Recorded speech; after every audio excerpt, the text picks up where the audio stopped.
Hello everyone. आज का ये वीडियो हमारे एक नए सब्जेक्ट नेशनलिज्म इन इंडिया के ऊपर है। आज की इस वीडियो जो कि नेशनलिज्म इन इंडिया जो कि जीई पॉलिटिकल साइंस का सब्जेक्ट है, इसके 6 सेमेस्टर के क्वेश्चन पेपर के ऊपर बात करने वाले हैं कि किस प्रकार से इसका स्ट्रक्चर होता है और किस प्रकार से इसका एक सॉल्यूशन हम कर सकते हैं। तो चलिए शुरू करते हैं। तो सबसे पहले अगर हम देखें तो इस क्वेश्चन को सॉल्व करने के लिए हमें टोटल 3 घंटे का समय मिलता है। साथ ही जो इसके टोटल मार्क्स होते हैं वो 90 होता है। इसके अलावा और बाकी इंस्ट्रक्शंस को देखें तो आपको कुल 10 क्वेश्चन मिलेंगे, जिनमें से आपको किसी 5 क्वेश्चंस का सॉल्यूशन करना होगा तथा जितने भी क्वेश्चन आपको दिए जाएंगे सबके जो मार्क्स होंगे वो इक्वल होंगे। आप इसका आंसर इंग्लिश या हिंदी किसी भी एक भाषा में दे सकते हैं, परंतु वो पूरा पेपर आपको एक ही लैंग्वेज में देना होगा, चाहे आप हिंदी में दें चाहे आप इंग्लिश में दें। तो चलिए शुरू करते हैं क्योंकि हम पहले सारे क्वेश्चंस को देख लेते हैं, उसके बाद हम इसके सॉल्यूशन के ऊपर बात करेंगे। जैसे कि हमारा पहला क्वेश्चन है, भारत में 9वीं सदी के औपनिवेशिक प्रभुत्व के संदर्भ में राष्ट्रवाद के अध्ययन के लिए राष्ट्रवादी उपागम का परीक्षण कीजिए। इसी प्रकार से हमारा दूसरा क्वेश्चन, तीसरा क्वेश्चन, चौथा क्वेश्चन, ये टोटल हमें 10 क्वेश्चन इस प्रकार से दिए जाते हैं, जिनमें से हमें कोई भी 5 क्वेश्चन करने होते हैं। 10वें क्वेश्चन का स्ट्रक्चर इस प्रकार का होता है कि हमें टोटल 4 पॉइंट दिए जाएंगे, जिनमें से किसी भी 2 पॉइंट पर हमें टिप्पणी करनी होगी। जैसे कि यहाँ पे दे रखा है भारत छोड़ो आंदोलन, उसी प्रकार से भारत में राष्ट्रवाद के अध्ययन के लिए साम्राज्यवादी उपागम, और इसके अलावा तो 4 है। तो चलिए शुरू करते हैं और देखते हैं इसका सॉल्यूशन किस प्रकार से हो सकता है। ठीक है, चलिए अब इसका सॉल्यूशन देखते हैं। जैसे कि मैंने पहले बताया था कि हमारा जो पेपर था वो था नेशनलिज्म इन इंडिया। इसका यूनिक पेपर कोड ये है। ये 6 सेमेस्टर के ऊपर हम बात कर रहे हैं, क्वेश्चन पेपर की बात कर रहे हैं। इसके सॉल्यूशन को देखते हैं। ये सब्जेक्ट जो है वो जीई का सब्जेक्ट है। तो देखते हैं, हमारा पहला क्वेश्चन था, भारत में 9वीं सदी के औपनिवेशिक प्रभुत्व के संदर्भ में राष्ट्रवाद के अध्ययन के लिए राष्ट्रवादी उपागम का परीक्षण कीजिए। यानी कि भारत में 19वीं सदी में जो औपनिवेशिक शासन था, अर्थात जो विदेशी ताकतें भारत में थी, जैसे अंग्रेज हो गए, उसके साथ ही जितने भी यूरोपीय ताकत थी जो कि भारत को अपना उपनिवेश बनाकर रह रही थी, उनके संदर्भ में राष्ट्रवाद के अध्ययन के लिए राष्ट्रवादी उपागम का अर्थ होता है दृष्टिकोण, यानी जिस अप्रोच से हम उसे देखते हैं। तो अलग अलग अप्रोच होते हैं, उनमें से एक अप्रोच है राष्ट्रवादी अप्रोच। तो इसके अंतर्गत किस प्रकार से राष्ट्रवाद का अध्ययन किया जाता है हम देखेंगे। तो उसके सॉल्यूशन की बात करें तो यह है, 19वीं और 20वीं शताब्दी के दौरान भारतीय इतिहास लेखन में राष्ट्रवादी उपागम का उदय औपनिवेशिक या साम्राज्यवादी इतिहास लेखन की प्रतिक्रिया के रूप में हुआ। जैसा मैं आपको समझाऊं कि जो सबसे पहले भारत में इतिहास लेखन का जो आधुनिक इतिहास लेखन की शुरुआत की थी वो यूरोपियों ने की थी, विशेषकर ब्रिटिश ने की थी। तो उन्होंने भारतीयों को इस प्रकार से दिखाया कि जो भारतीय होते हैं वो काफ़ी ज़्यादा पिछड़े हुए होते हैं, उनका कोई खुद का कोई इतिहास नहीं होता, जिसके विरोध में भारतीय जो इतिहासकार थे उन्होंने राष्ट्रवादी दृष्टिकोण अपनाया और उसकी प्रतिक्रिया स्वरूप उन्होंने इतिहास लेखन शुरू किया। जहां ब्रिटिश इतिहासकार जैसे जेम्स मिल और विसेल स्मिथ ने भारत को एक पिछड़ा और विभाजित समाज बताया, वहीं राष्ट्रवादी इतिहासकारों ने भारत की सांस्कृतिक एकता और गौरवशाली इतिहास को पुनर्जीवित कर राष्ट्रवाद को एक वैचारिक आधार प्रदान किया। राष्ट्रवादी उपागम की मुख्य विशेषताओं को हम देखें तो औपनिवेशिक मिथकों का खंडन, अर्थात जो औपनिवेशिक जो इतिहास लेखक थे जिन्होंने मिथक अर्थात जिन झूठों को बताया कि भारत एक पिछड़ा देश था, उसका खंडन किया। साम्राज्यवादी लेखकों का तर्क था कि भारत कभी भी एक राष्ट्र नहीं रहा और ब्रिटिश शासन ने इन्हें एकता दी। राष्ट्रवादी विचारकों ने प्राचीन ग्रंथों और पुरातात्विक साक्ष्यों के आधार पर सिद्ध किया कि भारत में एक सांस्कृतिक और राजनीतिक एकता की अवधारणा सदियों पुरानी है। अर्थात भारत में केवल अंग्रेजों के आने के बाद से ही एकता और राष्ट्र की परिकल्पना नहीं आई है, बल्कि बहुत पहले से भारत में राष्ट्रवाद की परिकल्पना मौजूद थी। अगला पॉइंट देखें तो आर्थिक दृष्टिकोण, आर्थिक राष्ट्रवाद। Dada Bhai Naoroji poverty un British rule in India और आरसी डट जैसे विद्वानों ने यह स्पष्ट किया। ये जो poverty and un British rule in India, ये इनकी पुस्तक है दादा भाई नौरोजी की।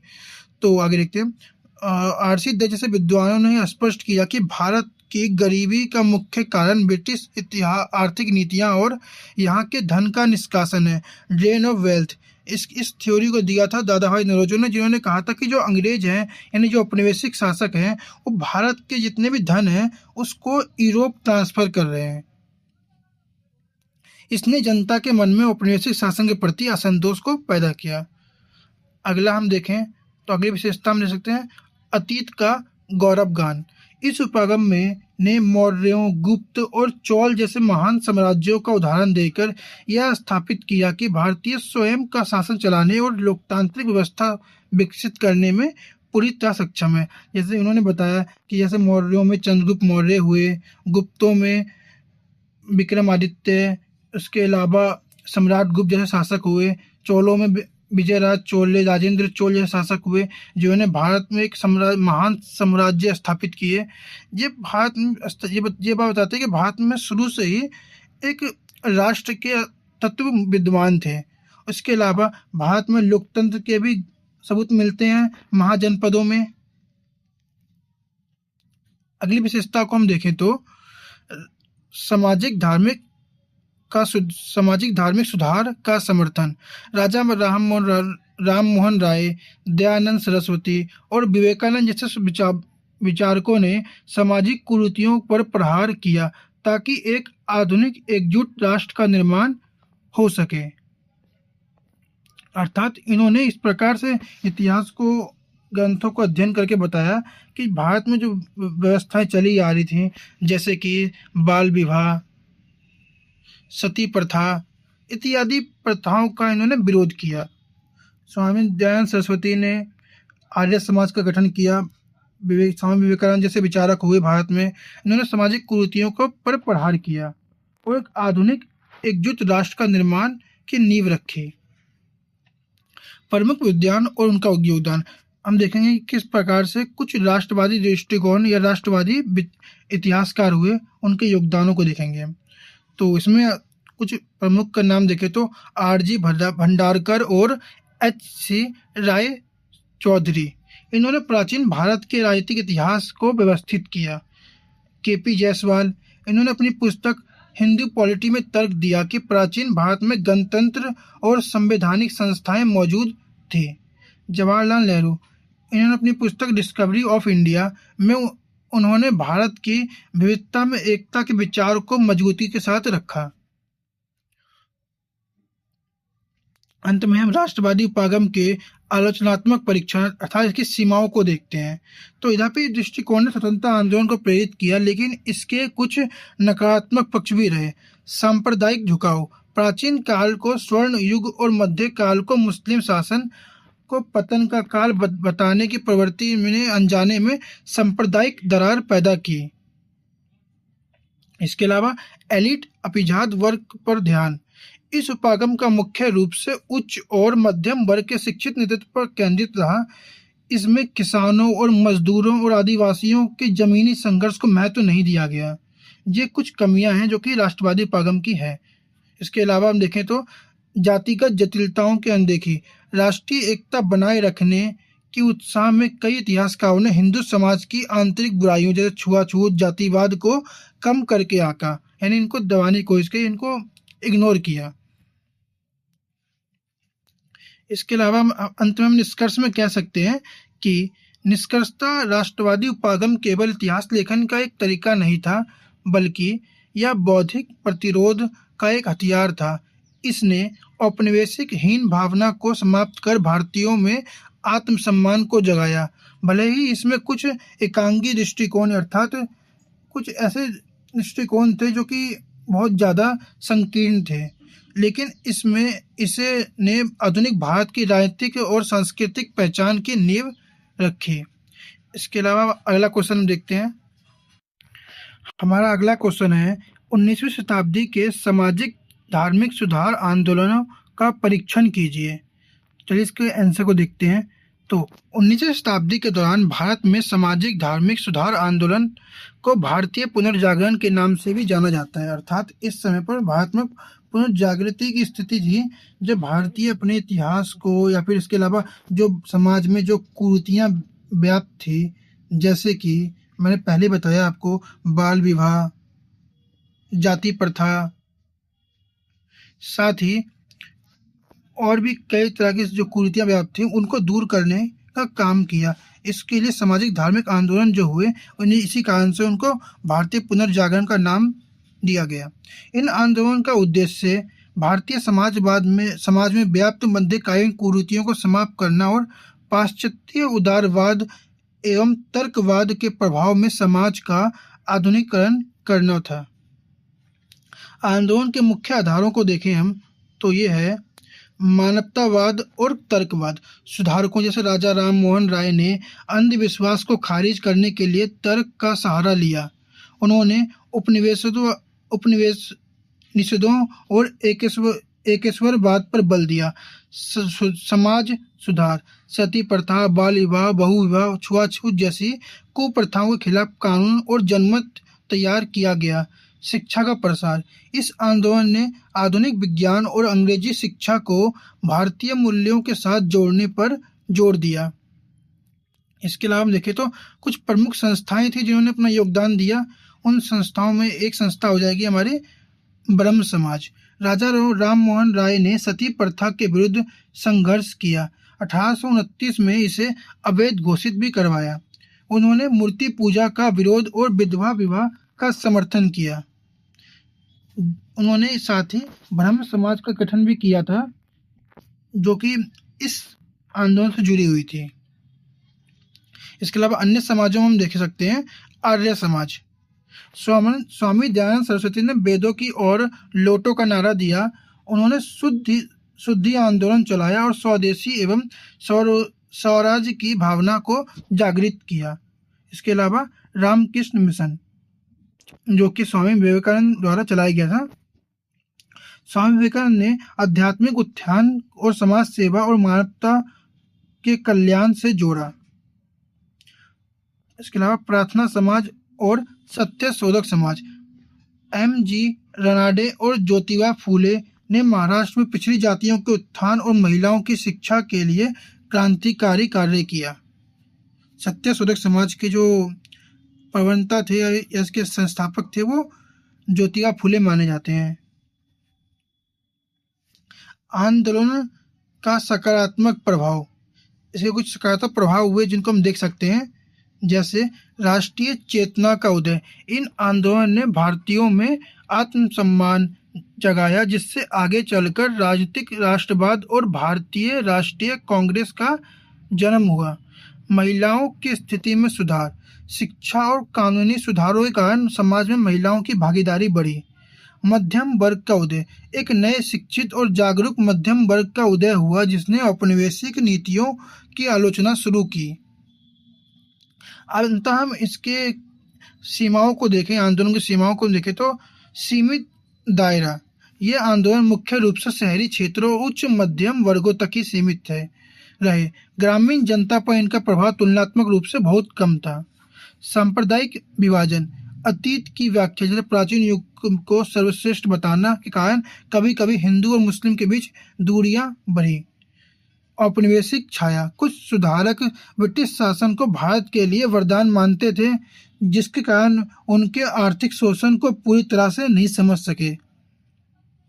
अंत हम निष्कर्ष में कह सकते हैं 19वीं सदी के इन आंदोलनों ने भारतीय समाज की जड़ता को तोड़कर उसे प्रगतिशील बनाया। यद्यपि इनकी पहुंच सीमित थी, लेकिन इन्हीं आंदोलन ने वह जमीन तैयार की जिस पर आधुनिक भारत की स्वतंत्रता संग्राम की इमारत खड़ी हुई। चलिए हम अगला क्वेश्चन देखते हैं। तो हमारा अगला क्वेश्चन है सामाजिक सांस्कृतिक संगठनों ने राष्ट्रीय आंदोलन में किस प्रकार योगदान दिया, उनके प्रभाव का आंदोलन सहित विवेचना कीजिए, उदाहरण सहित विवेचना कीजिए। चलिए देखते हैं। तो 19वीं सदी में सामाजिक सांस्कृतिक संगठनों ने सीधे तौर पर राजनीतिक युद्ध नहीं लड़ा, लेकिन उन्होंने वैचारिक जमीन तैयार की जिस पर राष्ट्रीय आंदोलन की इमारत खड़ी हुई। इन संगठनों ने भारतीयों के मानस से हीन भावना को निकालकर उसमें स्वराज, स्वदेश के प्रति चेतना जागृत की। राष्ट्रीय चेतना और आत्मसम्मान का उदय। इन संगठनों ने भारतीयों को उनके गौरवशाली इतिहास से परिचित करवाया, बताया किस प्रकार से प्राचीन भारत में मौर्य, गुप्त, इसके अलावा चोल, चालुक्य जैसे गौरवशाली इतिहास शासक हुए। उदाहरणतः आर्य समाज के स्वामी दयानंद सरस्वती ने सबसे पहले स्वराज शब्द का प्रयोग किया और भारत भारतीयों के लिए है का उद्घोष किया। इसने राजनीतिक स्वतंत्रता की इच्छा को जन्म दिया। सामाजिक एकता और सुधार। राष्ट्रीय आंदोलन के लिए समाज को एकजुट होना आवश्यक था, जो छुआछूत और रूढ़िवादिता के कारण बटा हुआ था। इसके उदाहरण में ले सकते हैं हम सत्याशोधक समाज, जो कि ज्योतिबा फुले द्वारा चलाया गया, और बाद में गांधी जी के हरिजन सेवक संघ ने दलितों और पिछड़ों को मुख्य धारा से जोड़ा। जब तक समाज का बड़ा हिस्सा आंदोलन से नहीं जुड़ता, तब तक वह जन आंदोलन नहीं बन सकता था। स्वदेशी और आर्थिक बहिष्कार। सांस्कृतिक संगठनों ने विदेशी वस्तुओं को त्याग और स्वदेशी का गौरव को बढ़ा दिया। उदाहरण के लिए थियोसॉफिकल सोसाइटी ने और एनी बेसेंट ने भारतीय संस्कृति की श्रेष्ठता बताकर भारतीयों को अपनी जड़ों की ओर लौटने के लिए प्रेरित किया, जिससे आगे चलकर स्वदेशी आंदोलन को और बल मिला। शिक्षा और प्रेस की भूमिका। इन संगठनों ने शिक्षण संस्थानों खोले जहां आधुनिक शिक्षा के साथ साथ देशभक्ति की शिक्षा भी दी जाती थी। उदाहरण के लिए अलीगढ़ आंदोलन। सर सैयद मोहम्मद अहमद खान ने मुस्लिमों में आधुनिक शिक्षा का प्रसार किया, तो दूसरी ओर दयानंद एंग्लो वैदिक डीएवी स्कूलों ने राष्ट्रवादी युवाओं की पूरी पीढ़ी तैयार की। महिलाओं की भागीदारी। इन संगठनों ने पर्दा प्रथा शिक्षा पर काम किया, जिससे महिलाएं घर से बाहर निकलकर सत्याग्रहों में शामिल हो सके। उदाहरण ब्रह्म समाज के प्रयासों से महिला शिक्षा को बढ़ावा मिला और जिसके परिणाम स्वरूप सरोजिनी नायडू, कमला नेहरू जैसी नेत्रियां सामने आई। जैसे कि हमने पहले ही देखा, जो ज्योतिबा फुले थे, उनकी पत्नी सावित्रीबाई फुले, जिन्होंने महिलाओं के लिए पढ़ाई के लिए स्कूलें खोली, साथ ही उन्होंने महिलाओं के पढ़ाई के रास्ते खोले, जिस कारण से महिलाओं की भागीदारी बढ़ी। प्रभाव की विवेचना। बौद्धिक आधार। इन संगठनों ने राजा राम मोहन राय से लेकर तिलक गांधी तक के विचारक मंच प्रदान किया। लोकतांत्रिकरण। प्रार्थना समाज और रामकृष्ण मिशन जैसे संगठनों ने सेवा भाव सिखाया, जिससे राजनीतिक केवल सत्ता प्राप्ति का साधन न रहकर जनसेवा बन गई। नकारात्मक पक्ष। कुछ संगठनों के धार्मिक झुकाव के कारण कालांतर में सांप्रदायिकता का उदय हुआ, जिससे राष्ट्रीय आंदोलन के अंतिम चरणों में विभाजनकारी भूमिका निभाई। निष्कर्ष में हम कह सकते हैं कि संक्षेप में सामाजिक सांस्कृतिक संगठनों ने भारतीय समाज का मानसिक आधुनिकीकरण किया। यदि वह संगठन समाज को मानसिक रूप से स्वतंत्र न करते, तो ब्रिटिश राज के विरुद्ध राजनीतिक स्वतंत्रता प्राप्त करना असंभव होता। फोर्थ क्वेश्चन देखते हैं। तो हमारा चौथा क्वेश्चन है, द्विराष्ट्र सिद्धांत की अवधारणा और भारत के विभाजन पर इसके प्रभाव की व्याख्या कीजिए। द्विराष्ट्र सिद्धांत वैचारिक आधार था, जिसने यह दावा किया कि हिंदू और मुस्लिम केवल दो अलग अलग धार्मिक समुदाय नहीं हैं, बल्कि वे दो अलग अलग राष्ट्र हैं। इस सिद्धांत का तर्क था कि उनकी संस्कृति, इतिहास और परंपराएं और जीवन दर्शन एक दूसरे से इतने भिन्न हैं कि वह एक ही लोकतांत्रिक ढांचे में साथ नहीं रह सकते। द्विराष्ट्र सिद्धांत की अवधारणा का विकास कैसे हुआ, तो देखें तो प्रारंभिक जड़ें। हालांकि इसकी नवी नींव सर सैयद अहमद खान के कुछ भाषणों में देखी जा सकती है, लेकिन इसे स्पष्ट राजनीतिक रूप मोहम्मद इकबाल 1930 के इलाहाबाद अधिवेशन और बाद में चौधरी रहमत अली पाकिस्तान शब्द के जनक ने दिया। चौधरी अहमद अली पाकिस्तान शब्द का जनक माना जाता है। इन्होंने सबसे पहले पाकिस्तान शब्द का प्रयोग किया था। जिन्ना का नेतृत्व 1940 के लाहौर प्रस्ताव में मोहम्मद अली जिन्ना ने इसे आधिकारिक रूप से मुस्लिम लीग का मुख्य लक्ष्य बना दिया। उन्होंने कहा, हिंदू धर्म और मुस्लिम धर्म और इस्लाम केवल धर्म नहीं बल्कि दो अलग अलग सामाजिक व्यवस्थाएं हैं। मुख्य तर्क क्या था? लीग यानी मुस्लिम लीग का मानना था कि स्वतंत्र भारत में हिंदू बहुसंख्यक होंगे, जिसके कारण मुसलमानों के राजनीतिक और आर्थिक अधिकार सुरक्षित नहीं रहेंगे। चलिए देखते हैं आगे।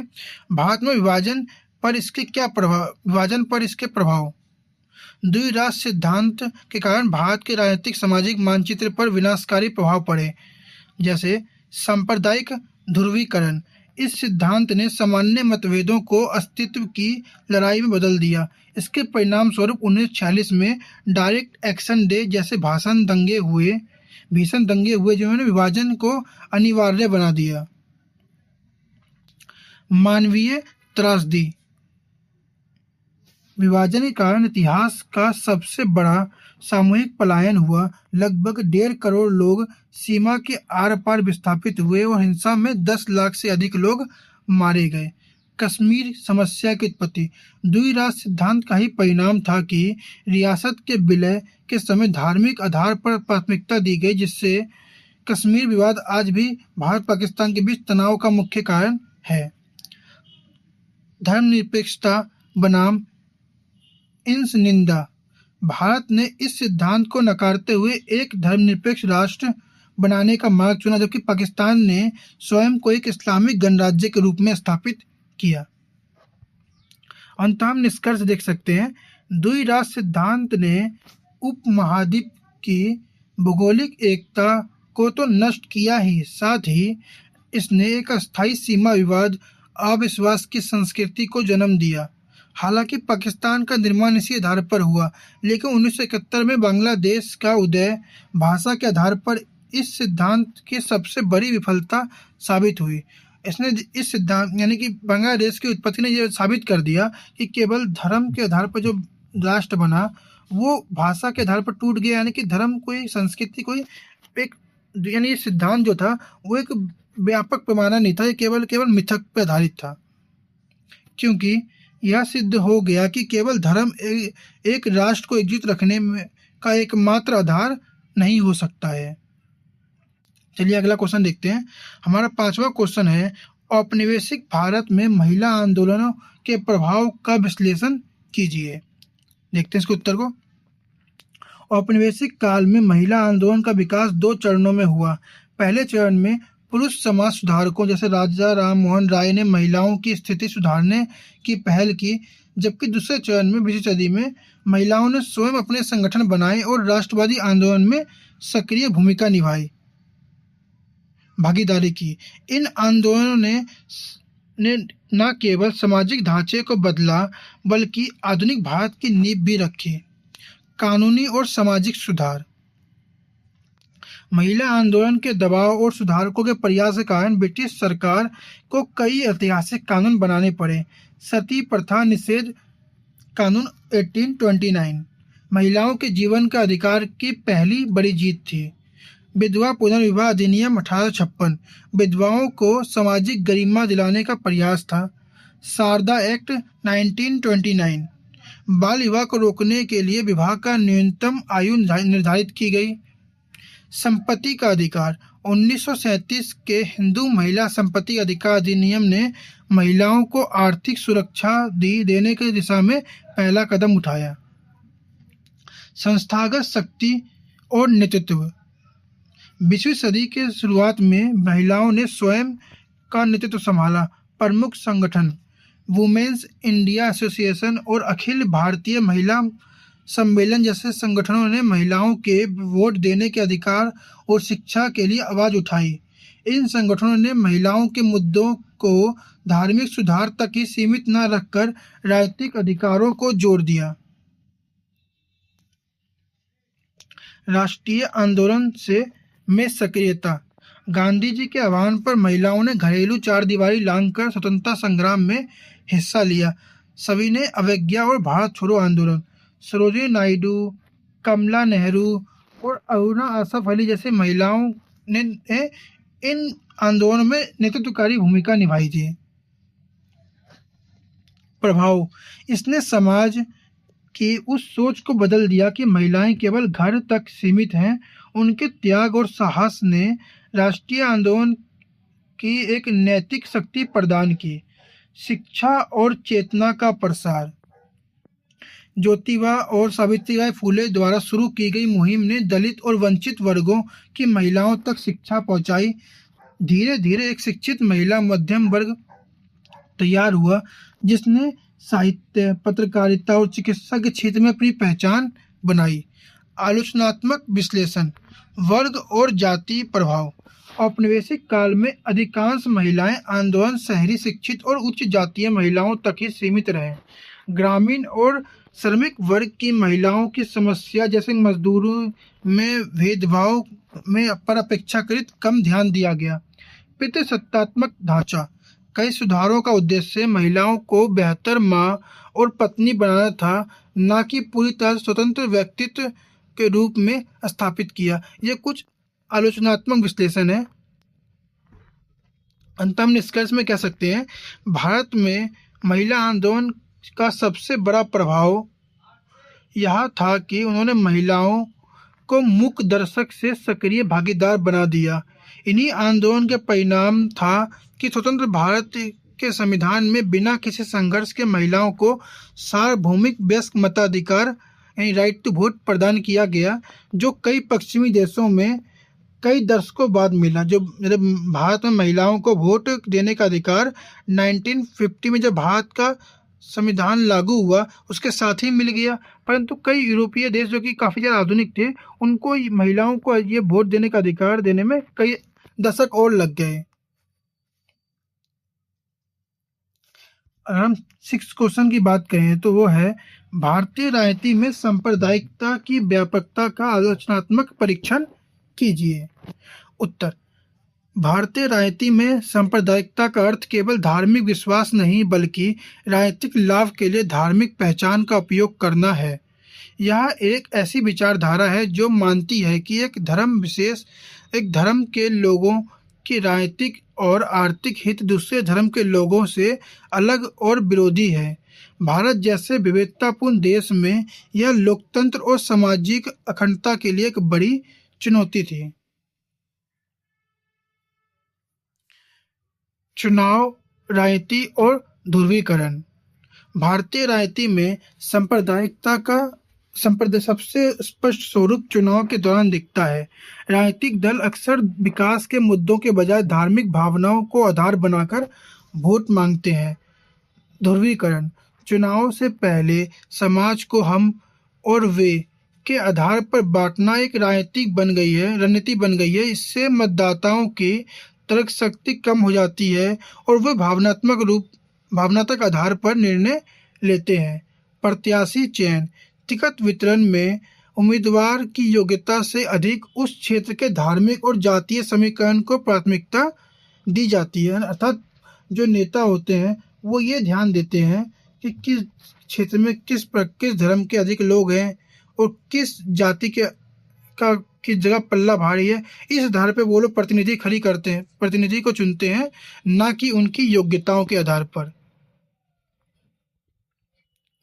वोट बैंक की राजनीति और तुष्टीकरण।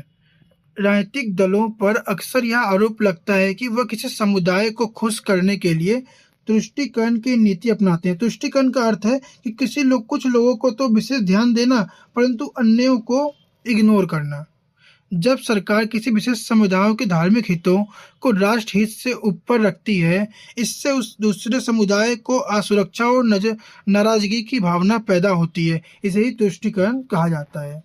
इसके प्रतिक्रिया स्वरूप बहुसंख्यक को बल मिलता है, जो राजनीति को और अधिक हिंसक और असहिष्णु बना देता है। इतिहास का राजनीतिक उपयोग। सांप्रदायिकता को भूमिका बढ़ाने देने में इतिहास का चयनात्मक व्याख्या बड़ी भूमिका निभाती है। मध्यकालीन इतिहास में हिंदू बनाम मुस्लिम संघर्ष के रूप में पेश किया जाता है, जबकि वह युद्ध अक्सर सत्ता और साम्राज्य विस्तार के लिए थे। मंदिर मस्जिद विवाद जैसे ऐतिहासिक मुद्दों को जीवित रखकर वर्तमान राजनीति में नफरत का माहौल बनाया जाता है। दंगों का राजनीतिक अर्थशास्त्र। कई समाजशास्त्रियों का मानना है कि सांप्रदायिक दंगे अचानक नहीं होते, बल्कि वह सुनियोजित होते हैं, अर्थात उनको पहले से प्लान किया जाता है। दंगे के माध्यम से वोटों का ध्रुवीकरण करना आसान हो जाता है, क्योंकि जो लोग होते हैं उनमें अपनी पहचान, जैसे कि जाति या फिर किसी विशेष वर्ग जैसे धर्म को लेकर के विशेष भावना पनपती है, जिससे कि जो राजनीतिक पार्टियां होती हैं उनके खुद के हित बढ़ते हैं। सांप्रदायिक हिंसा के बाद अक्सर लोग अपने धर्म की ओर अधिक झुकाव महसूस करते हैं, जिससे कट्टरपंथी ताकतों को राजनीतिक मजबूती मिलती है। मीडिया और सूचना तकनीक का प्रभाव। वर्तमान समय में सोशल मीडिया सांप्रदायिकता फैलाने का सबसे तेज जरिया बन गया है। फेक न्यूज और भड़काऊ संदेश के माध्यम से समुदायों के बीच अविश्वास पैदा किया जाता है। राजनीतिक दलों के आईटी सेल अक्सर इस तरह की सूचनाओं का उपयोग अपने प्रतिद्वंदियों को नीचा दिखाने और धार्मिक आधार पर समर्थन जुटाने के लिए करते हैं। आलोचनात्मक निष्कर्ष को देखें हम तो सांप्रदायिकता भारतीय राजनीति की एक ऐसी कड़वी सच्चाई है जिसने लोकतंत्र की मूल भावना धर्मनिरपेक्षता को कमजोर किया है। इसका सबसे बुरा प्रभाव यह है कि शिक्षा, बेरोजगारी, स्वास्थ्य और गरीबी जैसे वास्तविक मुद्दों को हाशिए पर धकेल दिया गया है। यद्यपि भारतीय संविधान सभी को धार्मिक स्वतंत्रता देता है, लेकिन जब राजनीति में धर्म का प्रवेश सत्ता के लिए होता है तो यह विकास की गति को रोक देता है। सांप्रदायिकता को केवल कानून से नहीं, बल्कि वैज्ञानिक सोच और धर्मनिरपेक्ष शिक्षा के माध्यम से ही समाप्त किया जा सकता है। चलिए अगला क्वेश्चन देखते हैं। तो हमारा 7वां क्वेश्चन है, राष्ट्रवादी उपागम में समाजवादियों कम्युनिस्टों की भूमिका का मूल्यांकन करें। 1917 में रूसी क्रांति के बाद भारत में समाजवादी और साम्यवादी यानी कम्युनिस्ट विचारों का प्रसार तेजी से हुआ। जहां कांग्रेस का शुरुआती नेतृत्व मुख्य रूप से राजनीतिक स्वतंत्रता पर केंद्रित था, वहीं इन समूहों ने राष्ट्रवाद की आर्थिक और सामाजिक स्वतंत्रता से जोड़ दिया। समाजवादियों की भूमिका। कांग्रेस के भीतर ही युवा नेताओं ने कांग्रेस सोशलिस्ट पार्टी की स्थापना की, जिसमें जयप्रकाश नारायण, आचार्य नरेंद्र देव, राम मनोहर लोहिया प्रमुख थे। आंदोलन की नई दिशा। समाजवादियों ने गांधी जी के अहिंसात्मक संघर्ष को स्वीकार किया, लेकिन वे इसे और अधिक उग्र बनाना चाहते थे।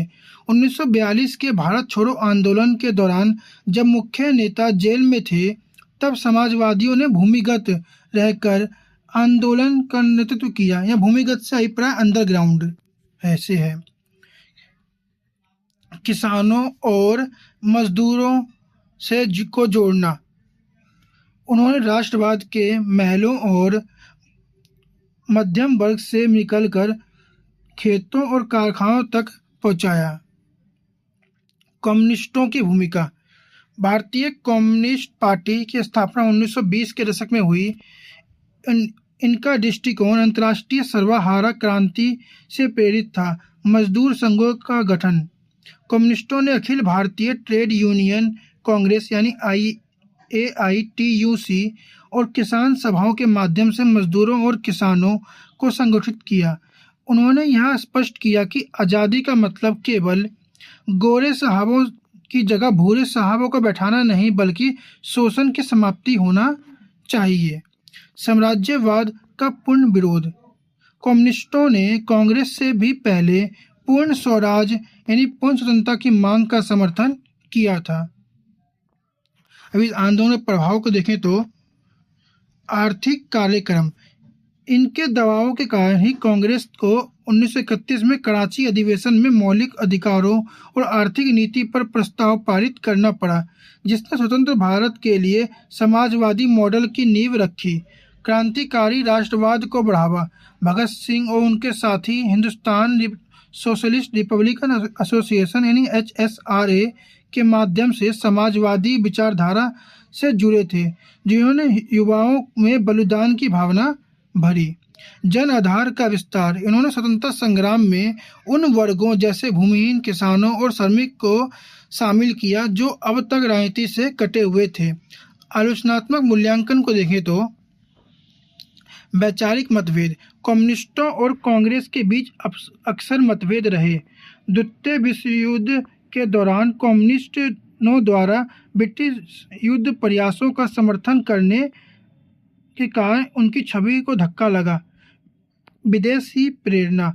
उन पर अक्सर यह आरोप लगा कि उन्होंने नीतियां भारत की जमीनी हकीकत के बजाय सोवियत संघ के निर्देशों को अधिक प्रभावित थी। निष्कर्ष में हम कह सकते हैं समाजवादियों और कम्युनिस्टों ने भारतीय राष्ट्रवाद को एक प्रगतिशील चरित्र प्रदान किया। उन्होंने यह सुनिश्चित किया कि आज़ाद भारत का लक्ष्य केवल सत्ता हस्तांतरण न हो, बल्कि एक समतावादी समाज का निर्माण हो। आज भारत के संविधान में समाजवाद शब्द की मौजूदगी इनके संघर्षों का ही परिणाम है। अगला क्वेश्चन देखिए, हमारा 8वां क्वेश्चन है, असहयोग आंदोलन में महात्मा गांधी की भूमिका का विवेचना कीजिए। तो शुरू देखते हैं इसको। असहयोग आंदोलन भारतीय स्वतंत्रता संग्राम का पहला वास्तविक जन आंदोलन था। जन आंदोलन से अभिप्राय है जिसमें आम जनता भी शामिल हो। रॉलेट एक्ट, जलियांवाला बाग हत्याकांड और खिलाफत के मुद्दे पर उपजे असंतोष को गांधी जी ने एक राष्ट्रव्यापी अहिंसक संघर्ष में बदल दिया। इस आंदोलन में न केवल गांधी जी को भारतीय राजनीति के केंद्र में स्थापित किया, बल्कि राष्ट्रवाद के स्वरूप को भी पूरी तरह बदल दिया। अर्थात समझे तो असहयोग आंदोलन के दौरान कहा गया कि हमें ब्रिटिशों का बिल्कुल भी सहयोग नहीं करना, यानी कि हमें उनकी वस्तुएं नहीं खरीदनी, उनके स्कूलों में नहीं जाना है, उनकी नौकरियां नहीं करनी है, जिस कारण से कई भारतीयों ने अपनी नौकरियां छोड़ दी, उन विदेशी वस्त्रों को जला दिया, यानी पूर्ण रूप से उनका बहिष्कार करना शुरू किया। एक नई कार्य प्रणाली, सत्य और अहिंसा। गांधी जी की सबसे बड़ी भूमिका आंदोलन को विशिष्ट नैतिक और दार्शनिक आधार देने में थी। उन्होंने असहयोग को एक हथियार के रूप में पेश किया। उनका तर्क था कि ब्रिटिश शासन भारतीयों के सहयोग पर टिकी है। यदि भारतीय सहयोग करना बंद कर दें तो साम्राज्यवाद एक साल में ढह जाएगा। खिलाफत के मुद्दे का एकीकरण यानी हिंदू मुस्लिम एकता। गांधी जी ने खिलाफत के आंदोलन के समर्थन करके हिंदू और मुस्लिम समुदाय को एक साझा मंच पर लाने का ऐतिहासिक कार्य किया। उन्होंने इसे 100 साल में एक बार मिलने वाले अवसर के रूप में देखा, जिससे राष्ट्रीय एकता को अभूतपूर्व मजबूती मिली। जन आंदोलन का निर्माण, यानी ये सब हम गांधी जी की भूमिकाओं को देख रहे हैं। तो गांधी जी ने कांग्रेस की कुलीन वर्गीय संस्था से बदलकर जन संगठन बना दिया। बहिष्कार का आह्वान। उनके नेतृत्व में छात्रों ने सरकारी स्कूलें छोड़ दिए, वकीलों ने अदालतों को त्याग दिया और विदेशी कपड़ों की होली जलाई गई। होली का अर्थ है होलिका जलाई गई। रचनात्मक कार्यक्रम। गांधी जी ने केवल विरोध पर जोर नहीं दिया, बल्कि चरखा काटने, खादी पहनने, छुआछूत मिटाने और शराबबंदी जैसे रचनात्मक कार्यों को आंदोलन का हिस्सा बनाया। इसने ग्रामीण क्षेत्रों में राष्ट्रवाद को घर घर पहुंचाया। संस्थागत नेतृत्व और अनुशासन। गांधी जी ने आंदोलन को अनुशासित कर रखने के लिए सख्त निर्देश दिए। उन्होंने स्पष्ट किया कि स्वराज केवल अहिंसा के मार्ग से ही प्राप्त किया जा सकता है। उनके एक आह्वान पर देश के कोने कोने से लोग गिरफ्तारियां देने और लाठियां खाने को तैयार हो गए। चौरी चौरा कांड और आंदोलन की वापसी। गांधी जी की भूमिका सबसे विवादास्पद और साहसिक पहलू फरवरी 1922 में आंदोलन को अचानक वापस लेने का था। चौरी चौरा में हुई हिंसक घटना के बाद उन्होंने यह कहते हुए आंदोलन को स्थगित कर दिया कि देश अभी अहिंसा के लिए तैयार नहीं है। उन्होंने यह सिद्धांत के प्रति अधिकता को दर्शाता है, भले ही इसके लिए उन्होंने भारी आलोचना का सामना करना पड़ा। आलोचनात्मक मूल्यांकन को देखें तो गांधी जी की भूमिका ने भारतीय राजनीति में मास मोबिलाइजेशन यानी जन लामबंदी की शुरुआत की। हालांकि आंदोलन अपने घोषित लक्ष्य 1 वर्ष में स्वराज को प्राप्त नहीं कर सका, लेकिन इसने ब्रिटिश शासन की अप्रयोज्यता को मिथक को तोड़ दिया। प्रमुख प्रभाव क्या पड़े? भारतीय जनता के मन में जेल और लाठी का भय निकल गया। राष्ट्रवाद के मध्यम वर्ग की बैठकों से निकलकर अनपढ़ किसानों और मजदूरों तक पहुंच गया। गांधी जी निर्विवाद रूप से भारत के राष्ट्रीय नेता के रूप में उभरे। निष्कर्ष में हम कह सकते हैं, असहयोग आंदोलन में महात्मा गांधी की भूमिका एक रणनीतिक और एक नैतिक मार्गदर्शक दोनों की थी। उन्होंने भारतीय स्वतंत्रता संग्राम को एक ऐसी दिशा दी जहां नैतिक बलों को भौतिक बल से श्रेष्ठ सिद्ध किया गया।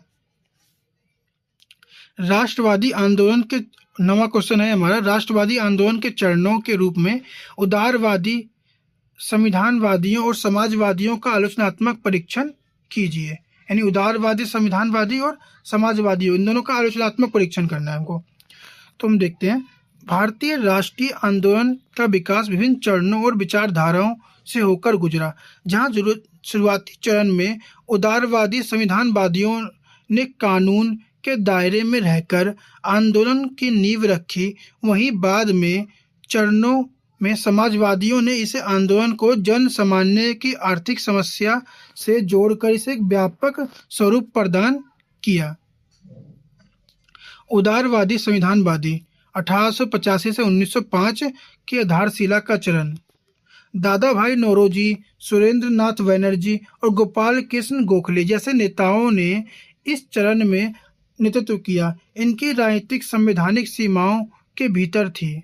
सकारात्मक पक्ष देखें तो इनके बौद्धिक नींव, उन्होंने ब्रिटिश शासन के आर्थिक शोषण के सिद्धांतों जैसे धन का निष्कासन को उजागर किया, जिससे भारतीयों में राजनीतिक चेतना जागी। प्रशासनिक प्रशिक्षण, उनके प्रयासों से भारतीयों को विधायी परिषदों और प्रशासनिक व्यवस्था की कार्यप्रणाली का अनुभव प्राप्त हुआ।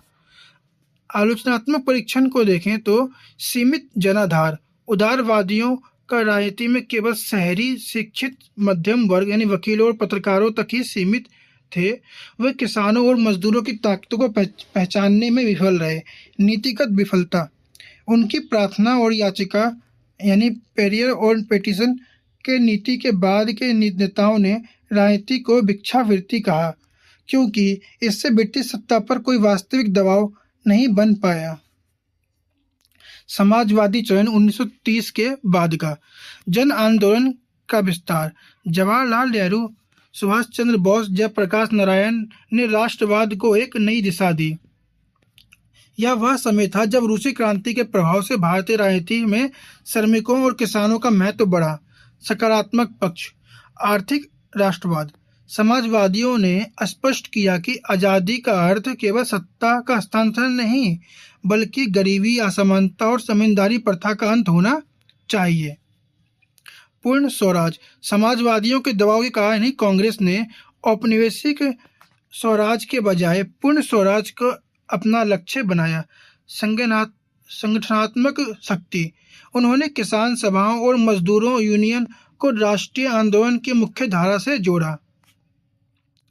आलोचनात्मक परीक्षण करें तो वैचारिक टकराव, समाजवादियों का वर्ग संघर्ष यानी क्लास स्ट्रगल की विचारधारा का अक्सर गांधी जी के अहिंसा और हृदय परिवर्तन के सिद्धांत के साथ संघर्ष हुआ, जिससे कभी कभी आंदोलन की आंतरिक एकता कमजोर हुई। व्यवहारिक सीमाएं, समाजवादी विचारधारा के बावजूद कांग्रेस का मुख्य नेतृत्व अंत में मध्यम वर्ग के हाथों में ही रहा, जिससे कि कई समाजवादी सुधार पूरी तरह से लागू नहीं हो सके। निष्कर्ष, तुलनात्मक निष्कर्ष को हम देखें तो दोनों चरणों का अपना ऐतिहासिक महत्व था। उदारवादियों ने वैचारिक और संवैधानिक मंच तैयार किया जिस पर भविष्य की राजनीति टिकी। उसके बिना आंदोलन का कोई औपचारिक ढांचा नहीं होता। दूसरी ओर समाजवादियों ने आंदोलन को वह ऊर्जा और आधार प्रदान किया जिससे ब्रिटिश राज की जड़ें हिला दी। संक्षेप में उदारवादियों ने राष्ट्र की परिभाषा गढ़ी तो समाजवादियों ने उसे राष्ट्र में आम जन की भागीदारी सुनिश्चित की। इन दोनों के समन्वय से ही स्वतंत्र भारत में संवैधानिक लोकतंत्र और समाजवादी झुकाव वाली अर्थव्यवस्था को अपनाया गया। चलिए अब अगला क्वेश्चन देखते हैं।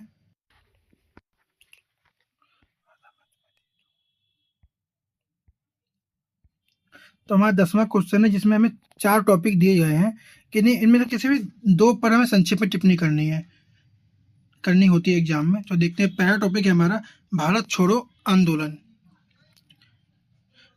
8 अगस्त 1842 को महात्मा गांधी के नेतृत्व में शुरू हुआ भारत छोड़ो आंदोलन भारतीय स्वतंत्रता संग्राम का अंतिम और सबसे बड़ा संघर्ष था।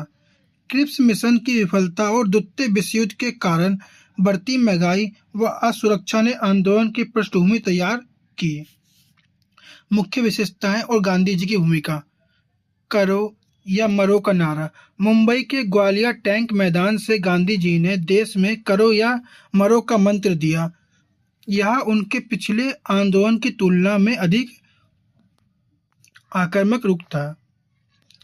नेतृत्व विहीन आंदोलन। आंदोलन शुरू होते ही 9 अगस्त को सुबह ऑपरेशन जीरो ओवर के तहत सभी बड़े नेताओं जैसे गांधी, नेहरू, पटेल को गिरफ्तार कर लिया गया। इसके बाद यह आंदोलन जनता के हाथों में आ गया और स्वतः स्फूर्त हो गया, अर्थात जनता स्वयं निर्णय लेने लगी। आंदोलन का स्वरूप। जन भागीदारी। इसमें छात्रों, महिलाओं, किसानों और मजदूरों ने अभूतपूर्व हिस्सा लिया। अरुणा आसफ अली, जयप्रकाश नारायण और राम मनोहर लोहिया जैसे नेताओं ने भूमिगत रहकर आंदोलन चलाया। समानांतर सरकारें। देश के कई हिस्सों जैसे बलिया, चिंदू पांडे, तामलुक बंगाल और सतारा महाराष्ट्र में जनता ने अपनी स्वतंत्र सरकारें स्थापित कर ली। हिंसा और दमन। सरकारी दमन के जवाब में जनता ने रेलवे लाइनों, संचार के साधनों और पुलिस स्टेशनों को निशाना बनाया। ब्रिटिश सरकार ने इसे दबाने के लिए कठोर बल प्रयोग किया। आंदोलन के महत्व और प्रभाव को देखें तो ब्रिटिश शासन की नींव हिलाना। इस आंदोलन ने अंग्रेजों को यह स्पष्ट कर दिया कि अब वह भारतीयों की इच्छा के विरुद्ध अधिक समय तक शासन नहीं कर सकते। स्वतंत्रता प्राप्ति का मार्ग। हालांकि इसे तात्कालिक रूप से दबा दिया गया, लेकिन इसने स्वतंत्रता की मांग को अपरिवर्तनीय बना दिया। द्वितीय विश्व युद्ध के समाप्त होते ही सत्ता हस्तांतरण की प्रक्रिया अनिवार्य हो गई। निष्कर्ष में हम देख सकते हैं, भारत छोड़ो आंदोलन ने भारतीय जनता को अदम्य साहस और बलिदान को भावना को प्रदर्शित किया। यह केवल एक आंदोलन नहीं बल्कि भारतीय राष्ट्रवाद की चरम परिणति थी जिसके आज़ादी का रास्ता साफ कर दिया। सेकंड पॉइंट है हमारा, भारत में राष्ट्रवादी के अध्ययन के लिए साम्राज्यवादी उपागम, यानी साम्राज्यवादी दृष्टिकोण से किस प्रकार से हम राष्ट्रवाद को देख सकते हैं, ये देखते हैं। साम्राज्यवादी उपागम का उदय 19वीं सदी में हुआ। इसका मुख्य उद्देश्य यह सिद्ध करना था कि भारत कभी एक राष्ट्र नहीं था और ब्रिटिश शासन ही भारत आधुनिकीकरण की एकता का एकमात्र कारण है। जेम्स मिल, वेसन स्मिथ और बाद के समय में कैम्ब्रिज स्कूल के विद्वानों ने इस विचारधारा को प्रमुख स्तंभ माना जाता है। इस उपागम की मुख्य मान्यताएं। भारत एक राष्ट्र नहीं। साम्राज्यवादी लेखकों का तर्क था कि भारत केवल विभिन्न जातियों, धर्मों और भाषाओं का एक समूह है।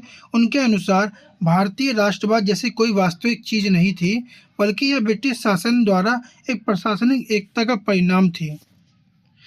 सभ्य एकता सभ्य बनाने का मिशन।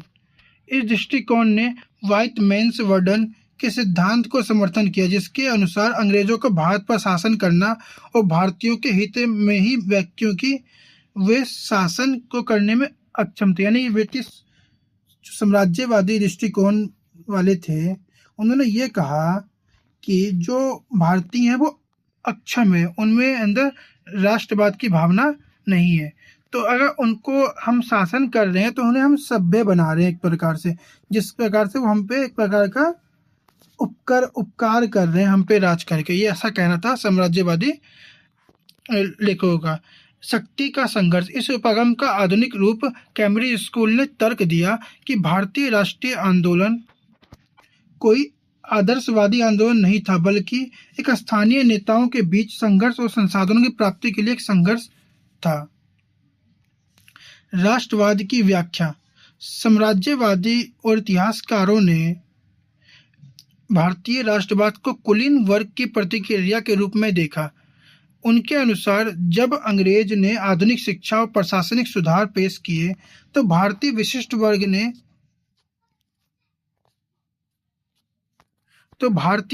वर्ग ने अपने निजी स्वार्थों के लिए ब्रिटिश शासन का विरोध करना शुरू कर दिया। वे इसे एक जन आंदोलन मानने से इनकार करते थे। आलोचनात्मक परीक्षण करें तो एक पक्षीय दृष्टिकोण। यह उपागम पूरी तरह से औपनिवेशिक हितों को प्रेरित था। इसने भारतीय जनता को वास्तविक आकांक्षाओं और ब्रिटिश शासन के आर्थिक शोषण को पूरी तरह से नजरअंदाज कर दिया। सांप्रदायिकता को बढ़ावा। साम्राज्यवादी लेखकों ने भारत इतिहास को हिंदू काल, मुस्लिम काल में विभाजित किया और भारत में फूट डालो और राज करो की नीति का वैचारिक आधार दिया। तीसरा टॉपिक है हमारा श्रमिक आंदोलन। भारत में श्रमिक आंदोलन का उदय 19वीं सदी के उत्तरार्ध में कपास और जूट मिलों के विस्तार के साथ हुआ। शुरुआत में यह आंदोलन असंगठित थे, लेकिन 20वीं सदी के अंत तक आते आते यह राष्ट्रीय राजनीति का एक अभिन्न हिस्सा बन गए। आंदोलन के प्रमुख चरणों को देखें तो हम प्रारंभिक चरण 1875 से 1918। इस आंदोलन के मुख्य रूप से परोपकारी सुधारकों द्वारा संचालित था, जैसे SS बंगाली, MN लोखंडे। इनका ध्यान काम के घंटों को कम करना और बाल श्रम रोकने जैसे मानवीय मुद्दों पर था। संगठित चरण जो कि 1918 से 1947 के बीच का है। प्रथम विश्व युद्ध के बाद महंगाई और रूसी क्रांति के प्रभाव ने श्रमिकों को संगठित किया। 1920 में अखिल भारतीय ट्रेड यूनियन कांग्रेस यानी AITUC की स्थापना हुई, जिसके पहले अध्यक्ष लाला लाजपत राय थे। राष्ट्रवादी आंदोलन के साथ जुड़ाव। असहयोग और सविनय अवज्ञा आंदोलन। गांधी जी के नेतृत्व में श्रमिकों ने राष्ट्रवादी आंदोलन में बढ़ चढ़कर हिस्सा लिया।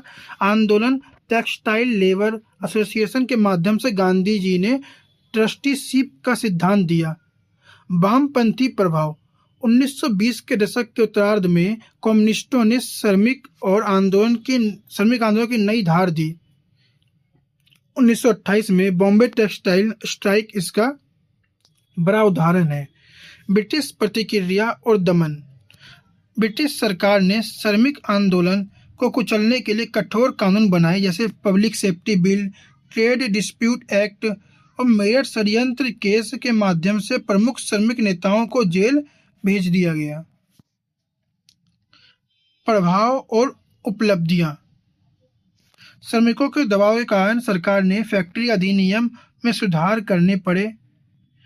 श्रमिक आंदोलन ने राष्ट्रीय आंदोलन को एक आर्थिक दृष्टिकोण दिया, जिससे स्वतंत्र भारत में श्रमिक अधिकारों और कल्याणकारी नीतियों की नींव पड़ी। निष्कर्ष में हम कह सकते हैं कि भारत में श्रमिक आंदोलन केवल आर्थिक मांगों तक सीमित नहीं था, बल्कि यह साम्राज्यवाद के विरुद्ध संघर्ष का एक सशक्त स्तंभ था। इसने सिद्ध किया कि स्वतंत्रता का अर्थ केवल राजनीतिक मुक्ति नहीं, बल्कि शोषण से भी मुक्ति भी है। अब अंतिम पॉइंट जो हमारे इसमें क्वेश्चन का है वो है उपाश्रित वर्गीय दृष्टिकोण।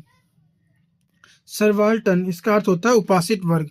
शब्द इटालवी विचारक एंटोनियो ग्राम्शी ने से लिया गया है, जिसका अर्थ है निम्न श्रेणी या अधीनस्थ श्रेणी। भारत में इस उपागम की शुरुआत 1980 के दशक में रंजीत गुहा और उनके साथी इतिहासकारों द्वारा की गई। इसका मुख्य तर्क है कि भारत में राष्ट्रवाद का इतिहास केवल विशिष्ट वर्ग का इतिहास बनकर रह गया।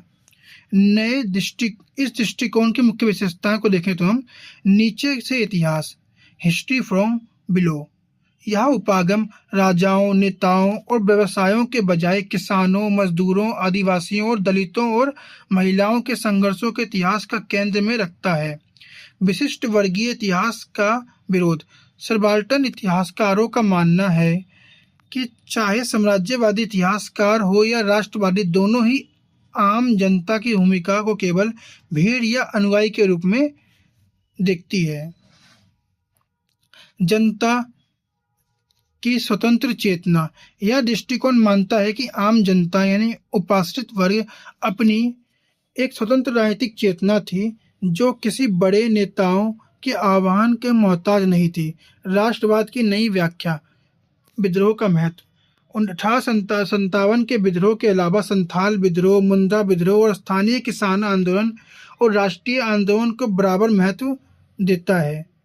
स्वतंत्र राजनीति। सर्वाल्टन विचारकों के अनुसार भारत केवल दो समानांतर राजनीति चल रही थी, एक विशिष्ट वर्ग की जो सत्ता हस्तांतरण चाहती थी और दूसरी उपासित वर्ग की जो बुनियादी सामाजिक आर्थिक बदलाव चाहती थी। आलोचनात्मक दृष्टिकोण विश्लेषण करें तो योगदान को देखें तो इसने भारतीय इतिहास लेखन में अधिक लोकतांत्रिक बनाया और उन्हें उन समूहों को आवाज दी जो इतिहास के पन्नों में गायब थे। सीमाएं हम देखें तो आलोचकों का मानना है कि सर्वाल्टन इतिहासकार कभी कभी विशिष्ट वर्गों और उपासित वर्गों के बीच अंतर संबंधों को पूरी तरह नकार देते हैं, जिससे इतिहास का संतुलन बिगड़ जाता है। अंत में हम निष्कर्ष देख सकते हैं, उपासित वर्गीय दृष्टिकोण ने भारतीय राष्ट्रवाद के अध्ययन में क्रांतिकारी बदलाव लाया। इसने यह सिद्ध किया कि भारत की आज़ादी का संघर्ष केवल कुछ शिक्षित नेताओं का प्रयास नहीं था, बल्कि इसमें उन करोड़ों लोगों का योगदान था जिनके पास खोने के लिए कुछ नहीं था लेकिन पाने के लिए पूरा राष्ट्र था। इसके साथ ही हमारे 10 क्वेश्चंस खत्म हो गए। मैंने हर एक क्वेश्चन का एक मॉडल आंसर आपको दिखाया, किस प्रकार से हम इसके सॉल्व कर सकते हैं, जो कि आपको अगर इस वीडियो को अच्छे से आप देखते हैं तो आपके आने वाले एग्जाम में ये वीडियो बहुत ज़्यादा लाभदायक सिद्ध हो सकता है। आप चाहे तो इसके नोट्स भी बना सकते हैं। चलिए इसी के साथ हम वीडियो को एंड करते हैं। वीडियो एंड तक देखने के लिए आपका बहुत बहुत धन्यवाद।